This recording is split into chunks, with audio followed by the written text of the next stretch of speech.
breaking news right now. Moments ago, former President Donald Trump left his Mar-a-Lago home. And as you can see, he is now in a motorcade heading to the airport where his Trump-branded plane is awaiting, all ahead of his arraignment tomorrow. That's right. He'll arrive at LaGuardia Airport in New York later this afternoon.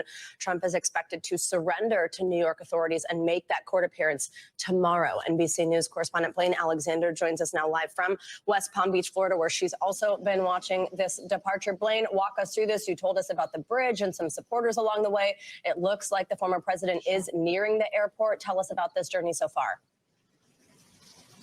Yes, Savannah, he is approaching the airport. He's been en route for about 11 minutes or so, give or take. So soon we will see him get on his Trump-branded airplane and fly up to New York. As for the supporters, yes, we saw some at the bridge. But what's been interesting is as this motorcade, as you can see right there, we've seen a number of supporters just kind of dotting this path, dotting the 10-minute or so drive that he's taken from his private residence to the airport, as you see his motorcade turning in right now. But we've seen a number of people holding flags, holding American flags, holding Trump flags, kind of spread out throughout, but you can see that this is, for so many people here in the West Palm Beach area, this truly is a spectacle, that some cars had pulled over to the side of the road and just gotten out just to catch a glimpse of the former president in his motorcade as he gets ready to make this truly unprecedented trip. Now, I think it's important to note that when we talk about the former president, we throw around the term unprecedented a lot, but this truly checks that box when you consider the fact that he is getting ready to go on a plane to turn himself in and face arraignment for criminal charges. Now, I think that one thing that's worth pointing out as well is that this plane, again, has been visible, has been in plain sight. This is something that the people here in the West Palm Beach area certainly recognize. They certainly see often, but it's also parked there strategically. Like, he doesn't make any bones about the fact that he wants people to know when he's in town. He wants people to know when he's in his private residence. And to that point, it's really interesting when you kind of look at the contrast between where he's coming from, his safe space of Florida, his private residence here, where he is truly surrounded in many places by supporters, and going up to Manhattan. Of course, he's going to rest overnight at Trump Tower. That was his longtime home. But for many people in Manhattan, he's going to certainly not receive a warm welcome from many people there in Manhattan. So it's notable that he is going to come back here to Mar-a-Lago tomorrow night to deliver really his first public remarks since we see this process play out in New York. He's going to be speaking at 8:15, a primetime address, and really kind of give his reaction in real time to what's transpired over these 48 hours or so, guys. Yeah, I mean, Blaine, what do we expect when he gets back tomorrow? Is this going to be more of a news conference where he takes questions, or is he basically just going to be talking to the camera and sharing his feelings? I think we're going to find out when it all begins. You know, the nature of former President Trump is that we really don't know until he starts, until the press conference begins, or until the proceedings begin. We don't know exactly what's going to happen. But if his social media posts over the past 48, 72 hours have been any indication, he certainly has a lot that he's going to want to get off his chest. He has a lot of grievances really with every step of this process. He has lashed out at the DA there in Manhattan that is bringing the charges. He's lashed out at the judge who's been assigned to this case.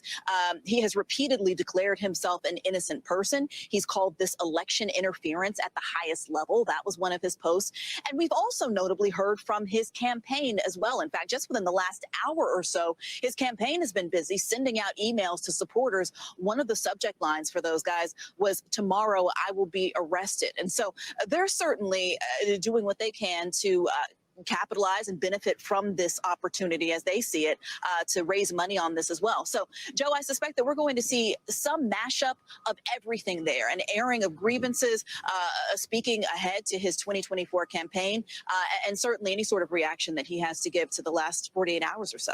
It looks like we should be seeing the former president potentially momentarily. Blaine, I'm not sure if you have returned as well, but we now see that the motorcade has pulled up.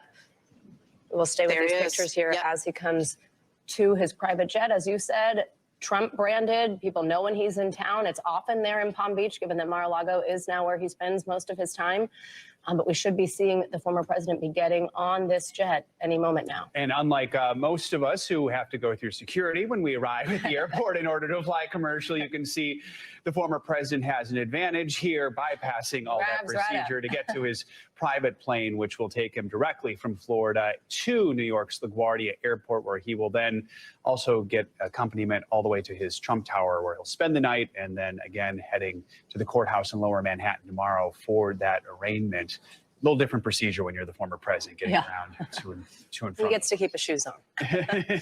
That's for sure. Blaine, tell us a little bit about where the former president has just driven up to now, and what we do know about any type of what does go on normally when he's getting on and off of this jet. And we might be able to see him there. You have better eyesight than I do, Joe. Yeah, I don't see the former president quite yet. Go ahead, Blaine. I was going to say, and again, we've got a fantastic shot, but it is kind of difficult to make out who is climbing the stairs. As you guys were talking, though, I did see an individual get up and it appeared turn around and wave. I'm not sure if that's the former president or not, but there seemed to be a stillness as somebody got on the plane there, guys. He'll be traveling, of course, with a large contingency of people as he prepares to board this plane. All eyes on the former president as he prepares to leave. He's already left his Mar-a-Lago home. Now he'll be leaving Florida and heading to New York for a moment, truly historic moment in American history. The first time a president or former president has been charged with a crime.